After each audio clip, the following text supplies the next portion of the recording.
Once upon a time, there was a nobleman who had a sweet wife and daughter. But his wife died, and his second one was horrid. She had two daughters whose bad tempers had given them ugly faces. They were mean to their stepsister, Ella. She had to sweep the cinders from the grate, so they called her Cinderella.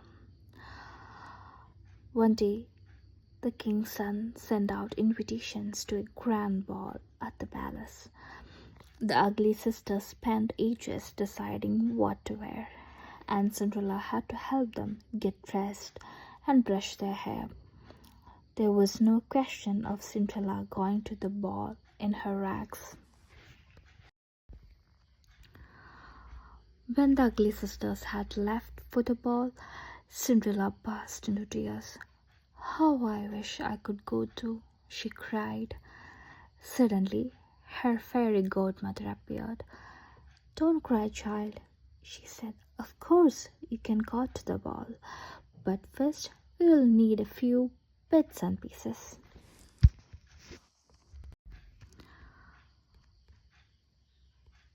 "Give me one pumpkin, 6 little mice, 1 large rat, and 6 lizards."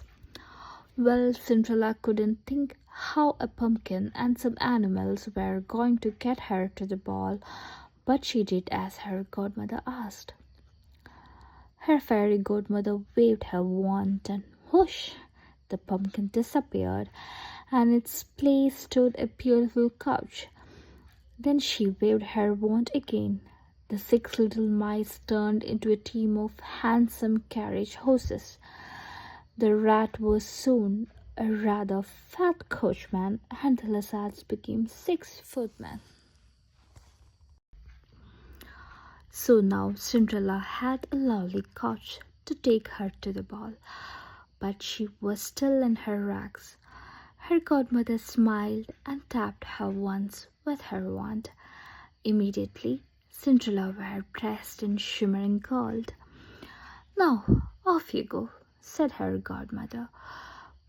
"But remember, at midnight everything will go back to the way it was, so you must be home before then." Cinderella promised, then stepped into her beautiful coach. The 6 white horses set off toward the king's palace.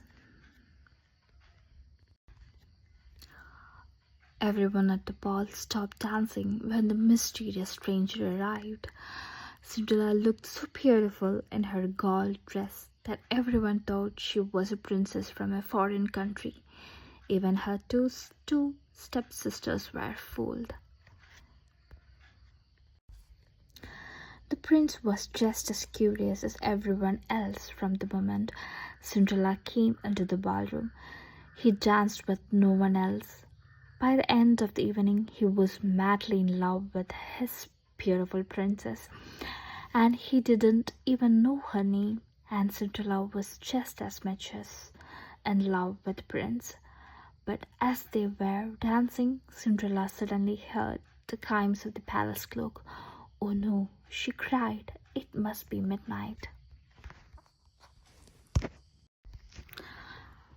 Cinderella ran away from the prince out of the ballroom and down the palace steps, losing one of her glass slippers along the way. By the time she reached the bottom step, the clock had finished striking 12, and Cinderella was in rags again. The prince ran after Cinderella, but all he found was the beautiful glass slipper from her steps.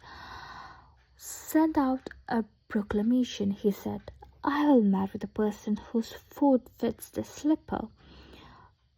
We'll ask every woman in the kingdom to try on the slipper."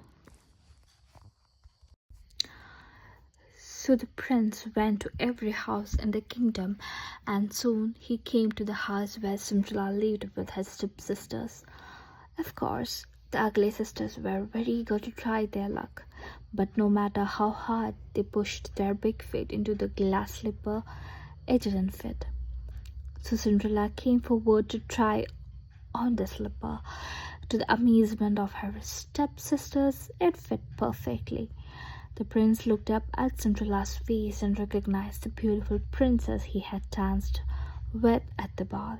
So he married Cinderella, and unlike the stepsisters, they lived happily ever after.